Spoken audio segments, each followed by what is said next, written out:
Hi friends, welcome to my channel interesting information. ಇವತ್ತಿನ ವಿಡಿಯೋದಲ್ಲಿ ಕೆಲವೊಂದು ಗಿಡಗಳನ್ನ ರೀಪಾಟ್ ಮಾಡ್ತಿದ್ದೀನಿ, ತೋರಿಸ್ತೀನಿ ಯಾವ್ಯಾವ ಗಿಡನ ರೀಪಾಟ್ ಮಾಡ್ತಿದ್ದೀನಿ ಅಂತ ನೋಡಿ. ಇದು ನೋಡ್ತಿದ್ದೀರಲ್ಲ, ಇದು ರೆಡ್ ಕಲರ್ ಸ್ಫಟಿಕ. ಇದು ಒಂದು ಚಿಕ್ಕ ಕಟ್ಟಿಂಗಿಂದ ಕೂಡ ನಾವು ಈಸಿಯಾಗಿ ಬೆಳಿಬೋದು.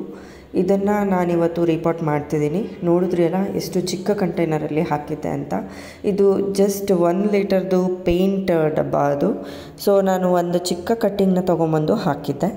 ಈಗ ಇದು ಚೆನ್ನಾಗಿ ರೂಟ್ಸ್ ಬಂದಿದೆ, ಹಾಗೆ ಹೂಗಳು ಕೂಡ ಬರ್ತಾ ಇದೆ. ಸೊ ಅದನ್ನು ನಾನೀಗ ರೀಪಾಟ್ ಮಾಡ್ತಿದ್ದೀನಿ.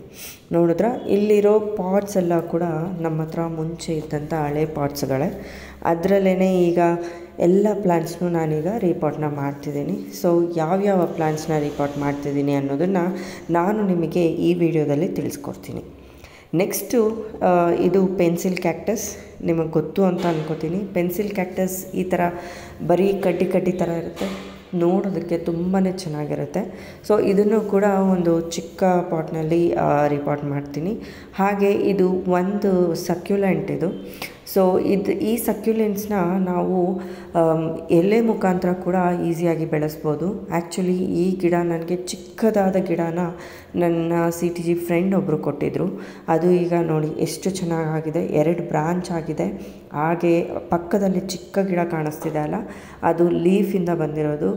ನಾವು ಯಾವಾಗಾದರೂ ಲೀಫ್ ಇದರದ್ದು ಕಟ್ ಆಯಿತು ಅಂದರೆ ಪಕ್ಕದಲ್ಲಿ ಹಾಗೆ ಮಣ್ಣಿನ ಮೇಲೆ ಇಟ್ಟರೆ ನಮಗೆ ಇನ್ನೊಂದು ಪ್ಲ್ಯಾಂಟ್ ಕೂಡ ಆಗುತ್ತೆ. ಅದೇ ರೀತಿ ಬೆಳೆದಿರುವಂಥದ್ದೇ ಈ ಸಣ್ಣ ಪ್ಲ್ಯಾಂಟ್ ಇದೆಯಲ್ಲ ಅದು. ನಾನು ಇಲ್ಲಿ ಎಲ್ಲ ಗಿಡಗಳಿಗೂ ಒಂದೇ ರೇಷ್ಯೋದಲ್ಲಿ ಮಣ್ಣಿನ ಮಿಶ್ರಣವನ್ನು ತಗೊಂಡಿದ್ದೀನಿ. ಸೊ ನೋಡಿದ್ರಿ ಅಲ್ಲ, ನಾವು ಲೀಫ್ ಮುಖಾಂತರ ಕೂಡ ಬೆಳೆಸ್ಬೋದು. ಇಲ್ಲಿ ನಾನು ನಡುವಾಗ ಒಂದು ಚಿಕ್ಕ ಲೀಫ್ ಬಂದುಬಿಡ್ತು ಅಂದ್ಬಿಟ್ಟು ಅದನ್ನು ಕೂಡ ಮತ್ತೆ ಅದೇ ಪಾಟಲ್ಲಿ ಹಾಗೆ ಎತ್ತಿಟ್ಟಿದ್ದೀನಿ. ಮತ್ತು ಇದು ಪೆನ್ಸಿಲ್ ಕ್ಯಾಕ್ಟಸ್ನೂ ಕೂಡ ನಾನಿಲ್ಲಿ ರೀಪಾಟ್ ಮಾಡ್ತಿದ್ದೀನಿ. ನೋಡಿ ಈ ಚಿಕ್ಕ ಪಾಟ್ನಲ್ಲಿ, ಇದು ಐ ಥಿಂಕ್ 8 ಇಂಚ್ ಪಾಟ್ ಇದು. ಇದರಲ್ಲಿ ನಾನು ರೀಪಾಟ್ ಮಾಡ್ತಿದ್ದೀನಿ. ಈ ಪೆನ್ಸಿಲ್ ಕ್ಯಾಕ್ಟಸ್ಸು ತುಂಬಾ ಈಸಿಯಾಗಿ ಬೆಳೆಯುವಂಥ ಪ್ಲ್ಯಾಂಟು. ನಮಗೆ ಅಂದವಾಗಿ ಕಾಣಲಿಕ್ಕೆ ಬೇಕು ಅಂದರೆ ಈ ಥರ ಪ್ಲ್ಯಾಂಟ್ಸ್ಗಳನ್ನ ನಾವು ಆರಾಮಾಗಿ ಬೆಳಿಬೋದು. ಆ್ಯಂಡ್ ಇದು ಚಿಕ್ಕ ಕಟ್ಟಿಂಗಿಂದ ಬರುತ್ತೆ. ನಾನು ಸಹ ಚಿಕ್ಕ ಕಟ್ಟಿಂಗಿಂದನೇ ಇಟ್ಟಿದ್ದು. ಇದು ನೋಡ್ತಿದ್ದೀರಲ್ಲ, ಇದು ಮರುಗ ನಾನು ನನ್ನ ಹಳೆ ವೀಡಿಯೋಸಲ್ಲೂ ಕೂಡ ತೋರಿಸಿದ್ದೀನಿ ಹೇಗೆ ಬೆಳಿಬೇಕು, ಯಾವ ರೀತಿ ಯಾವ ವಿಧಾನಗಳಿಂದ ನಾವು ಮರುಗನ ಬೆಳಿಬೋದು ಅಂತ. ಸೊ ಅದೇ ಮರುಗ ನಾನೀಗ ರೀಪಾಟ್ ಮಾಡ್ತಿದ್ದೀನಿ. ನಾವು ಹಳೆ ಮನೆಯಿಂದ ಶಿಫ್ಟ್ ಆಗುವ ಮುಂಚೆ ಈ ಥರ ಚಿಕ್ಕ ಕಂಟೈನರಲ್ಲಿ ಹಾಕಿಟ್ಟಿದ್ದೆ ನಾನು. ಅದನ್ನು ನಾನೀಗ ಮತ್ತೆ ಪಾಟಿಗೆ ರೀಪಾಟ್ ಮಾಡ್ತಿದ್ದೀನಿ. ನೋಡ್ತಿದ್ದೀರಾ, ಇದು ಹಳೆ ಸಾಯಿಲು. ಇದರಲ್ಲೂ ಕೂಡ ನೀವು ಎಷ್ಟೊಂದು ಎರೆಹುಳಗಳನ್ನ ನೋಡ್ಬೋದು. ನೋಡಿ ಎಷ್ಟು ಎರೆಹುಳ ಇದೆ ಅಂತಂದರೆ ಇದೇ ನಮಗೆ ಸಾಕ್ಷಿ ನಾವು ಆರ್ಗ್ಯಾನಿಕ್ಕಾಗಿ ಗಿಡಗಳನ್ನ ಬೆಳೆಸ್ತಾ ಇದ್ದೀವಿ ಅಂತ. ನೋಡಿ ಮರುಗನ ಈ ಪ್ಲಾಸ್ಟಿಕ್ ಕಂಟೈನರಲ್ಲಿ ನಾನು ರೀಪಾಟ್ ಮಾಡ್ತಿದ್ದೀನಿ. ಸೊ ಎಲ್ಲ ಪ್ಲ್ಯಾಂಟಿಗೂ ನಾನು ಹೇಳ್ದಂಗೆ ಸೇಮ್ ಸಾಯಿಲ್ ಮಿಕ್ಸ್ನ ಯೂಸ್ ಮಾಡ್ತೀನಿ. 1:1:1 ರೇಷ್ಯೋದಲ್ಲಿ ಮಣ್ಣು, ಕೋಕೋಪೀಟ್ ಮತ್ತು ಗೊಬ್ಬರ ಈ 3 ಹಾಕ್ತೀನಿ. ಹಾಗೆಯೇ ಸ್ವಲ್ಪ ನೀಮ್ ಕೇಕ್ ಪೌಡರ್ನ ಹಾಕ್ತೀನಿ. ಯಾಕಂದರೆ ನಮಗೆ ಮಣ್ಣಿನಲ್ಲಿ ಇರುವಂಥ ಹುಳಗಳು ಯಾವುದು ಗಿಡಗಳಿಗೆ ಯಾವುದೇ ತೊಂದರೆ ಮಾಡದೇ ಇರಲಿ ಅಂತ ಹೀಗೆ ಮಾಡ್ತೀನಿ. ಸೊ ಸಾಯಿಲ್ ಮಿಕ್ಸ್ ನಾನು ಹೇಗೆ ಮಾಡ್ತೀನಿ ಅನ್ನೋದು ಕೂಡ ನನ್ನ ಹಳೆ ವಿಡಿಯೋಗಳಲ್ಲಿ ನೀವು ನೋಡ್ಬೋದು. ಬೇಕು ಅನ್ನೋರು ಒಂದು ಸತಿ ಚೆಕ್ ಮಾಡಿ. ನೋಡಿದ್ರಿ ಅಲ್ಲ, ಈಗ ಮರುಗ ಕೂಡ ನಾನು ರೀಪಾಟ್ ಮಾಡಿದ್ದೀನಿ. ಆ್ಯಕ್ಚುಲಿ ಇದನ್ನು ಟ್ರಿಮ್ ಮಾಡಿದ್ರೆ ತುಂಬಾ ಗುಬುರಾಗಿ ಬರುತ್ತೆ. ಈಗ ಮಾತ್ರ ನಾನು ಟ್ರಿಮ್ ಮಾಡ್ತಿಲ್ಲ, ಯಾಕೆ ಅಂದರೆ ಜಸ್ಟ್ ರೀಪಾಟ್ ಮಾಡಿರೋದು ಅಲ್ವಾ. ಸೊ ರೀಪಾಟ್ ಶಾಕಿಂದ ಅದು ಹೊರಗೆ ಬಂದಮೇಲೆ ನಾನು ಟ್ರಿಮ್ ಮಾಡ್ತೀನಿ. ಟ್ರಿಮ್ ಮಾಡಿ ನಾವು ಮರುಗನ ಬೇರೆ ಹೂವುಗಳ ಜೊತೆ ಹಾಕಿ ಕಟ್ಟಿ ನಾವು ದೇವರಿಗೆ ಕೂಡ ಮುಡಿಸ್ಬೋದು. ಇದು ಬದನೆಕಾಯಿ ಗಿಡ. ಇದು ಆ್ಯಕ್ಚುಲಿ ಗ್ರಾಫ್ಟೆಡ್ ಪ್ಲ್ಯಾಂಟ್. ಇದನ್ನು ನಾನು ಗಿಡ ತಂದಾಗ ಯಾವುದೇ ಕಂಟೈನರ್ ಇರಲಿಲ್ಲ ಅಂತ ಇಷ್ಟು ಚಿಕ್ಕ ಆಯಿಲ್ ಕ್ಯಾನಲ್ಲಿ ಇಟ್ಟಿದ್ದೆ. ನೋಡಿ ತುಂಬಾ ಚೆನ್ನಾಗಿ ಬಂದಿದೆ. ಆ್ಯಕ್ಚುಲಿ ಇದರಲ್ಲಿ ಆಯಿಲ್ ಕ್ಯಾನಲ್ಲಿ ಇದ್ದಾಗಲೇ 2-3 ನನಗೆ ಕಾಯಿಗಳು ಬಂದಿತ್ತು. ಸೊ ಈಗ ಇದನ್ನು ಒಂದು ಚಿಕ್ಕ ಪಾಟಿಗೆ ರೀಪಾಟ್ ಮಾಡ್ತಿದ್ದೀನಿ. ಇದು ಗ್ರಾಫ್ಟೆಡ್ ಪ್ಲ್ಯಾಂಟ್ ಆಗಿರೋದ್ರಿಂದ ಇದಕ್ಕೆ ಹೀಲ್ಡ್ ಚೆನ್ನಾಗಿ ಬರಬೇಕು ಅಂದರೆ ನಾವು ಇದಕ್ಕೆ ಗೊಬ್ಬರ ಎಲ್ಲ ಕೂಡ ಚೆನ್ನಾಗಿ ಕೊಡಬೇಕು. ಸೊ ಈ ಒಂದು 10 ಇಂಚಿನ ಪಾಟ್ನಲ್ಲಿ ಈ ಒಂದೇ ಗಿಡನ ನಾನು ನಡ್ತಾ ಇರೋದು. ನೆಕ್ಸ್ಟ್ ಇಲ್ಲಿ ಚಿಕ್ಕ ಚಿಕ್ಕ ಪ್ಲ್ಯಾಂಟ್ಸ್ ಕಾಣ್ತಿದೆ ಅಲ್ಲ, ಇದು ಸ್ನೇಕ್ ಪ್ಲ್ಯಾಂಟ್ಸ್ದು ಚಿಕ್ಕ ಚಿಕ್ಕ ಅದಕ್ಕೆ ಮತ್ತು ರನ್ನರ್ಸ್ ಬಂದಿರುತ್ತೆ ಅಲ್ಲ, ಅದನ್ನು ತೆಗೆದು ನಾನು ಇನ್ನೊಂದು ಕಂಟೈನರಲ್ಲಿ ಹಾಗೆ ನಟ್ಟಿಡ್ತಿದ್ದೀನಿ. ಹೀಗೆ ಮಾಡೋದ್ರಿಂದ ನಾವು ಪ್ಲ್ಯಾಂಟ್ಸ್ನ ಮಲ್ಟಿಪ್ಲೈ ಮಾಡ್ಕೋಬೋದು. ಬೇಕು ಅಂದರೆ ಬೇರೆಯವ್ರಿಗೆ ಕೊಡ್ಬೋದು, ಇಲ್ಲ ನಾವೇ ಬೆಳೆಸ್ಕೋಬೇಕು ಅಂದ್ರೂ ಈ ಥರ ಮಲ್ಟಿಪ್ಲೈನ ಮಾಡ್ಕೋಬೋದು. ಇದು ನೋಡ್ತಿದ್ದೀರಾ ಸ್ನೇಕ್ ಪ್ಲ್ಯಾಂಟು, ಡ್ರಾಫ್ಟ್ ವೆರೈಟಿ. ಆಗಲೇ ಮುಂಚೆ ಕೂಡ ನೋಡಿರ್ತೀರ. ಇದನ್ನು ಕೂಡ ಈಗ ಬೇರೆ ಚಿಕ್ಕ ಕಂಟೈನರ್ಗೆ ಶಿಫ್ಟ್ ಮಾಡ್ತಿದ್ದೀನಿ. ಇದಕ್ಕೆ ನಾವು ಎಷ್ಟು ಸ್ಪೇಸ್ ಕೊಟ್ಟರೆ ಅಷ್ಟು ಹೊಸ ಗಿಡಗಳನ್ನ ಇದು ಕೊಡುತ್ತೆ.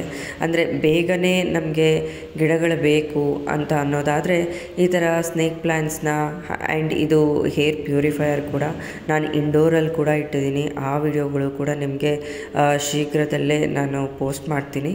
ಸೊ ಇದು snake plant draft variety. Next ಕೆಲವೊಂದು ಸೀಡ್ಸ್ನ ಹಾಕ್ತಿದ್ದೀನಿ.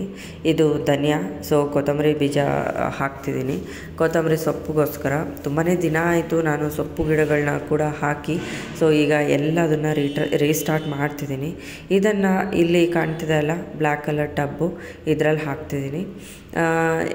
ಮಾಮೂಲಿ ನಾನು ನನ್ನ ಪ್ರೀವಿಯಸ್ ವಿಡಿಯೋಸಲ್ಲೂ ಕೂಡ ತೋರಿಸಿದ್ದೀನಿ ಹೇಗೆ ನಾವು ಧನಿಯಾ ಅಂದರೆ ಕೊತ್ತಂಬರಿ ಸೊಪ್ಪನ್ನು ಬೆಳೆಸ್ಬೋದು ಅನ್ನೋದನ್ನು.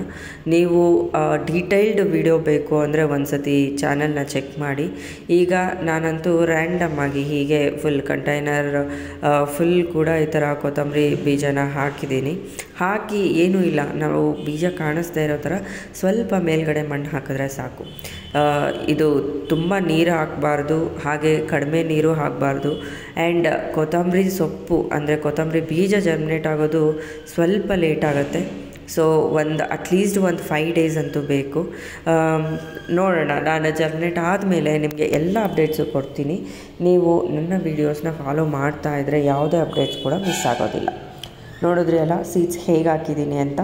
ಆ್ಯಕ್ಚುಲಿ ಧನಿಯಾ ನಮಗೆ 2 ಸೀಡ್ ಇರುತ್ತೆ. ಸೊ ಯಾವಾಗಲೂ ಸ್ಪ್ಲಿಟ್ ಮಾಡಿ ಹಾಕಬೇಕು. ಸ್ಪ್ಲಿಟ್ ಮಾಡಿ ಹಾಕಿದ ನಂತರ ಈ ಥರ ನಮಗೆ ಹಾಕಿರುವಂಥ ಬೀಜ ಕಾಣಿಸ್ತಾ ಇರೋ ಥರ ಸಾಯಿಲ್ ಮಿಕ್ಸ್ನ ಹಾಕಬೇಕು. ಸಾಯಿಲ್ ಮಿಕ್ಸು ಮೇಲ್ಗಡೆ ಹಾಕ್ತೀವಲ್ಲ, ಆ ಸಾಯಿಲ್ ಮಿಕ್ಸಲ್ಲಿ ಯಾವುದೇ ಕಲ್ಲುಗಳು ಇಲ್ಲದೆ ಇರೋ ಥರ ನೋಡಿಕೊಂಡ್ರೆ ಒಳ್ಳೆಯದು. ಯಾಕಂದರೆ ನಮಗೆ ಗಿಡಗಳು ಬೆಳೆಯುವಾಗ ಚಿಕ್ಕ ಮೊಳಕೆ ಹೊಡೆದು ಆಗಿನ್ನೂ ಚಿಕ್ಕ ಗಿಡಗಳು ಬೆಳೀತಾ ಇರುತ್ತಲ್ಲ, ಅದು ಡಿಸ್ಟರ್ಬ್ ಆಗದೇ ಇರುತ್ತೆ. ಇದು ಮೆಂತ್ಯ ಕೂಡ ಅಷ್ಟೇ. ಮೆಂತ್ಯ ಬೀಜಗಳು ಮನೆಯಲ್ಲಿರುವಂಥ ಮೆಂತ್ಯ ಬೀಜಗಳನ್ನೇ ನಾನು ಹಾಕ್ತಿರೋದು.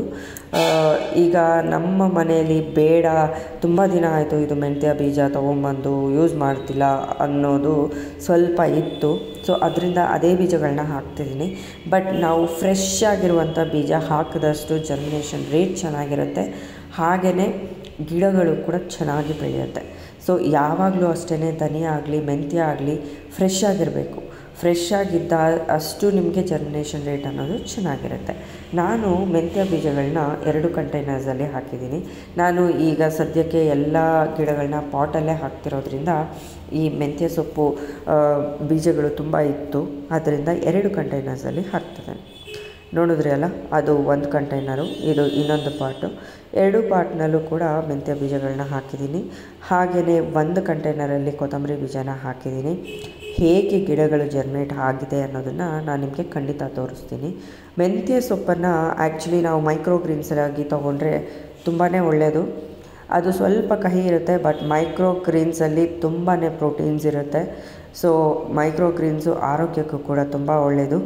ಆದ್ದರಿಂದ ನೀವು ಈಸಿಯಾಗಿ ಮೈಕ್ರೋಗ್ರೀನ್ಸನ್ನು ಮನೆಯಲ್ಲೂ ಕೂಡ ಬೆಳೆಸ್ಕೋಬೋದು. ಹೇಗೆ ಅನ್ನೋದು ಡೀಟೈಲ್ಡ್ ವಿಡಿಯೋ ನನ್ನ ಯೂಟ್ಯೂಬ್ ಚಾನಲಲ್ಲಿ ಇದೆ, ನೋಡದೇ ಇರೋರು. ಹಾಗೆ ಸಾಯಿಲ್ ಇಲ್ಲದೆ ಕೂಡ ನಾವು ಮೈಕ್ರೋಗ್ರೀನ್ಸನ್ನು ಬೆಳೆಸ್ಬೋದು. ಹೇಗೆ ಅನ್ನೋದು ಕೂಡ ನಾನು ಡೀಟೈಲ್ಡ್ ವಿಡಿಯೋ ಹಾಕಿದ್ದೀನಿ. ಆ್ಯಂಡ್ ಈ ವಿಡಿಯೋದಲ್ಲೂ ಕೂಡ ನಿಮಗೆ ಕೆಳಗಡೆ ಟ್ಯಾಗ್ ಮಾಡಿರ್ತೀನಿ, ನೋಡಿ. ಆಮೇಲೆ ಇಲ್ಲಿ ನಾನು ಇವತ್ತು ರೀಪಾಟ್ ಮಾಡಿದ್ನಲ್ಲ, ಎಲ್ಲ ಗಿಡಗಳಿಗೂ ವಾಟರಿಂಗ್ ಮಾಡ್ಕೋತಿದ್ದೀನಿ. ವಾಟರಿಂಗ್ ಅನ್ನೋದು ಮಸ್ಟ್.